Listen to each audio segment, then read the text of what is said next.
Hello friends, welcome to your channel RU Geomatics. This is the lecture 3 of the Prakash batch for the topic of GIS.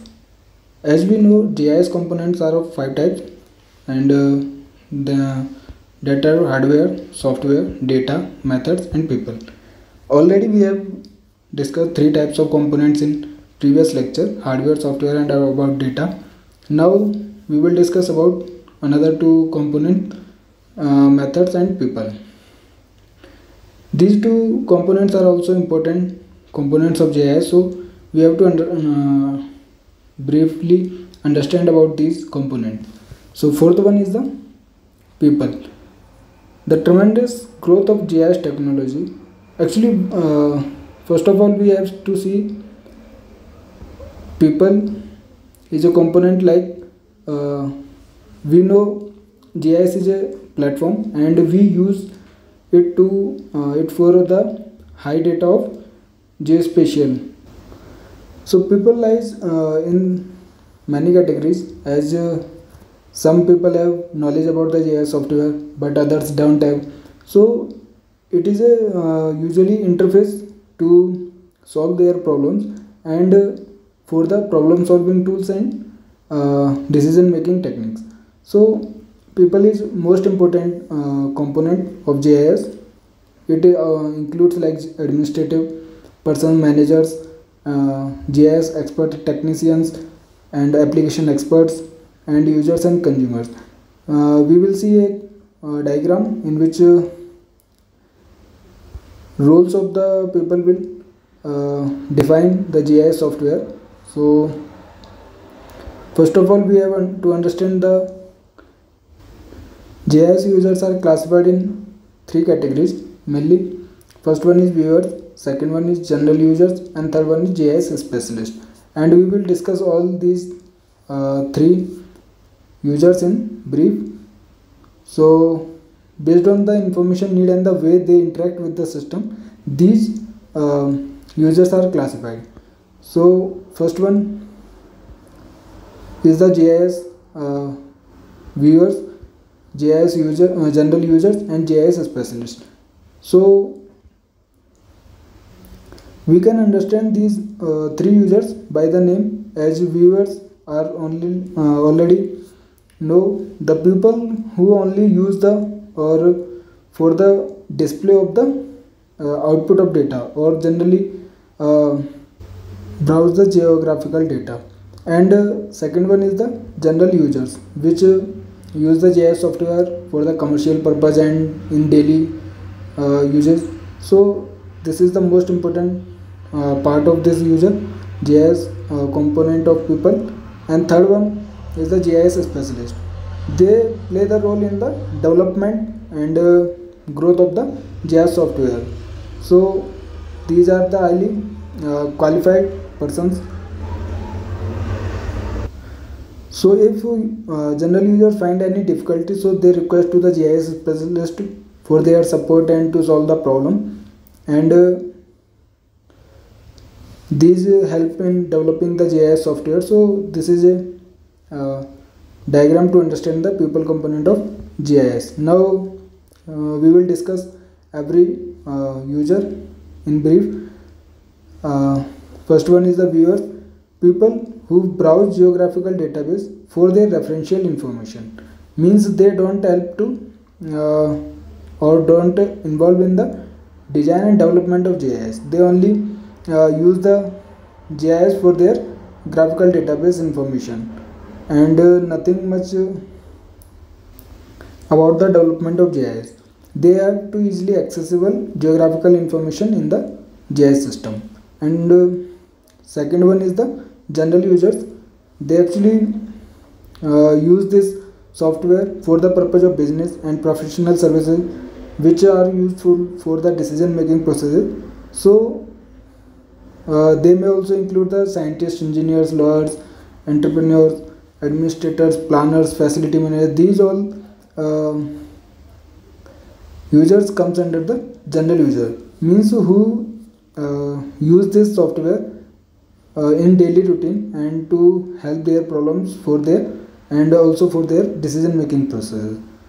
So they have direct influence on the GIS as they use this system, and so they make the successful use of the GIS in that institute or organization. So it is also an important component of the GIS. And third one is the GIS specialist. As the name suggests, they are special person and highly qualified who develop and design the GIS software. They are people who plan and develop GIS software, and GIS specialists are like GIS managers, database administrators, and GIS application specialists, system analysts, and programmers. These all comes under the GIS specialists because they have knowledge about full knowledge and about the GIS software, and they also develop according to their to the needs of the viewers and general users, because whatever are the requirements of the users like viewers and general users, they develop this software according to those persons. So they develop the GIS software according to the two groups of users and provide technical support to them. As we see in the diagram, general user asks for the help to the GIS specialists. So they play a role in successful implementation of GIS technology in an organization. So this was the fourth component, people of the GIS software. Now fifth one component is the methods. First of all, we have to understand what methods includes. So methods are well designed plans and application specific business rules describing how technology is applied. So we are discussing about the rules. So it falls under the higher authority, means how they use this application, what are the guidelines, specification, standards, procedures of that organization, and that are applied by the higher authority. So we will see in the diagram as the hierarchical method or hierarchical process, how they influence the GIS method. So first of all, we have to see this diagram. As we know, this is the real world, and this real world are shown in the GIS software by converting the data in raster or vector data, and then that data are analyzed for their problem solving, and then they make a decision or analyze the data for their problem solving. So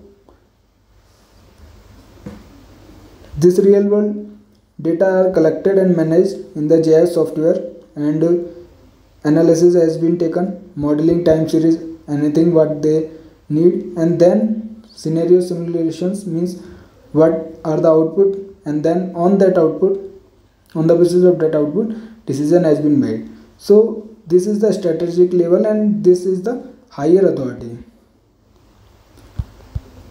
and data is collected by the and analyzed by the software and stored that data. After analyzing that data, an output has come out, and on that basis of output, a decision has been made and problem is solved. So now we have to read about it. In an organization, GIS operates successfully according to a well-designed implementation of the plans and rules. So these have the plans and rules. Plans and rules include the models and operating procedures which practices which are unique to each organization. Means these plans and rules are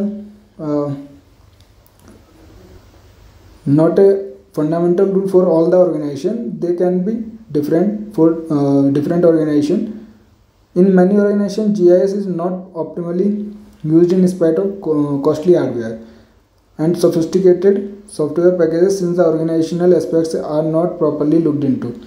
So GIS has hardware and software components, and sometimes it may be costly for some organizations. So this is not a fundamental rule that every plan and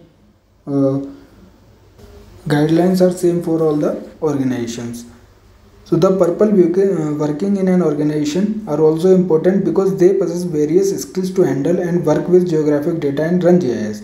So the data is collected by the people, and then that data are stored or input in the GIS software, and then that data is processed for their output. So these all things are done by the people. So this is also an important component of GIS we have already seen. But for organization, peoples that work on the GIS and run GIS also important for an organization or for GIS development. Even they can be able to design, program and maintain GIS. They also supply data to suitable analysis and interpret them and make decision at strategic level. So we have already discussed about the process and how it is decision making has been done. For many years, GIS has been considered to be too difficult, expensive and proprietary. However, with the advent of geographical user interface, powerful and affordable hardware and software, and public digital data has broadened the range of GIS applications and brought GIS to the mainstream use. As many organizations don't have skilled labor and skilled people to run the GIS, so they don't prepare the GIS software, and even after GIS graphic user interface, and it also handle large geospatial data, still they don't prefer the GIS software because it may be difficult to run GIS for some organization, and maybe it will be expensive because it contains hardware, software. So some organization don't use GIS for their geospatial data. But GIS is a best technology and platform for the processing and analysis of large number of geospatial data, because it can process both spatial data and attribute data. So we can solve our problem related to the earth surface features and other things. Now we have seen and read about the GIS component, but and now we will discuss about the fourth point of this unit 1 as GIS as a science and technology. What do you think? GIS is a science or a technology? Actually, GIS is both, means it is science and also a technology. How? We will read about this in this paragraph. As what is science and what is technology, we have to understand it first. Science is about the gathering of knowledge and discovering new knowledge, but technology is application of that knowledge, means we gather the knowledge, that is science, but if we apply and use that knowledge in some purpose, and we apply that knowledge, that is known as a technology. So GIS also store the data, and we can use that data or process that data in the new way to find the result and output, and that is the application of data which is known as the technology. So GIS is both as a science and technology. How we will read about it? Like all sciences, an essential requirement of GIS, geographic information science or system, is a method for discovering new knowledge. This supports the transparency of assumptions and methods and helps to know how previous knowledge was discovered in addition to the existing knowledge. As we know, development has been is the fundamental rule of the earth, nature, that previous knowledge we can understand in GIS how that program was done and how new technology has to be used. So this is the fundamental process of the science. As you know, geography is concerned with the patterns and process that describe the form and function of the surface of the earth. As we know, what is geographical or geospatial data? That is the location and coordinate information about the surface of the earth. By knowing geography and relation of the people to the location, we can make informed decisions about the way we live on our planet Earth. Now we have been doing this by using GIS. So we can process geospatial data which contains location information about the surface of Earth. That data can be processed in the GIS software, where we are using it both as science and technology. As technology, GIS had been working in following two ways. As I have already told you, what is technology? That is the application of gathering information or data. So GIS can be used as a technology, like involving the use of particular class of software, associated hardware tools and digital geographic data in order to advance some specific purpose. And it helps in technology making, involving the advancement of the tool's capability. Means, if we have to understand it simply, that GIS have 5 components. First one is hardware, software, people, methods and data. So software and hardware tools are used for storing and processing the data. So GIS can be used for storing, like gathering the information, which is a rule of the science, and processing of the data and finding a result, that is the rule of the technology. So GIS can be used as science as well as technology. On the other hand, GIS as a science in concerning with the analysis of the fundamental issues raised by the use of GIS. Technically, GIS incorporates spatial data with attribute data. Means GIS can be used for both spatial, means location information, with attribute data, which generally stored in tabular form in GIS software.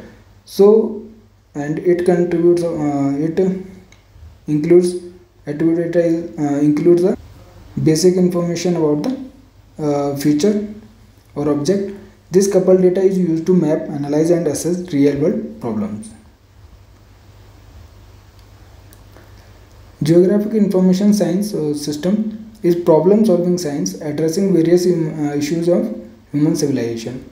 Means GIS can be used as a problem or decision making system, problem solving system. One of the most important merits of GIS as a problem solving tool lies in its ability to combine the general with specific problems. The software of a GIS captures and implements general knowledge, while the database of a GIS represents specific information. Means if we have small data, and that data can be generally implement and store and analyze in simple format. But if we have a large number of data, that we require a database system. So GIS can be performed on the both processes. As we know, GIS can be used for both spatial and attribute data. It allows attribute data to collect, process, integrate, manage and analyze spatial data. Means spatial data contain about information about the location and coordinates, but attribute data has the knowledge about the feature or characteristics of that object. So they can be processed combinedly in the GIS software. It possesses functionalities which are similar to other types of information system, and it also possesses functionalities which are unique in nature. Means it has similar property to other types of information system that are available. GIS software mainly has 4 core functionalities, like spatial imaging, database management, and decision modeling and decision planning. The data processed in the GIS software are done on these 4 core functionality. Other functionalities it can perform, but main functions of GIS software are spatial imaging. Spatial imaging, what is spatial imaging? Means GIS represents data and information in definite coordinate system, like map. Means whatever data is collected, that are represented in the GIS software with their coordinate information. So that is the spatial imaging. Second one is the database management, means GIS software has the capability to store and analyze the huge number of geospatial data. So it require a database management and to collect the and store, analyze and provide access to large number of data.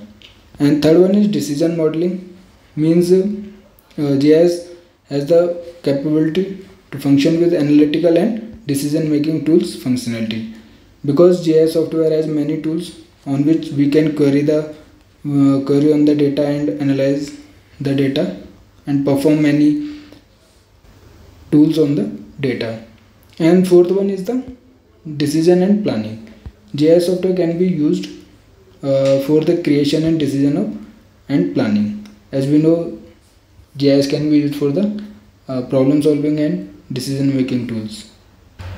So now there are several other GIS applications which can be used by applying the core GIS functionalities. As I told you, GIS can involve many other applications also, but main functions of GIS software are these four core functionalities, like spatial imaging, database management, decision modeling, and design and planning.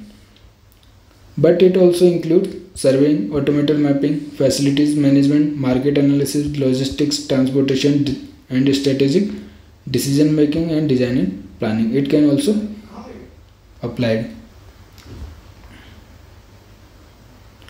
As I already told you, science is the gathering and discovery and organization of knowledge, and technology is the application of that knowledge. So this was the first unit of GIS. Now we will cover and start the second unit in next lecture. So you can follow me on my Telegram channel for the quiz of this lecture and for other important information. So please like, share and subscribe my channel. Thank you.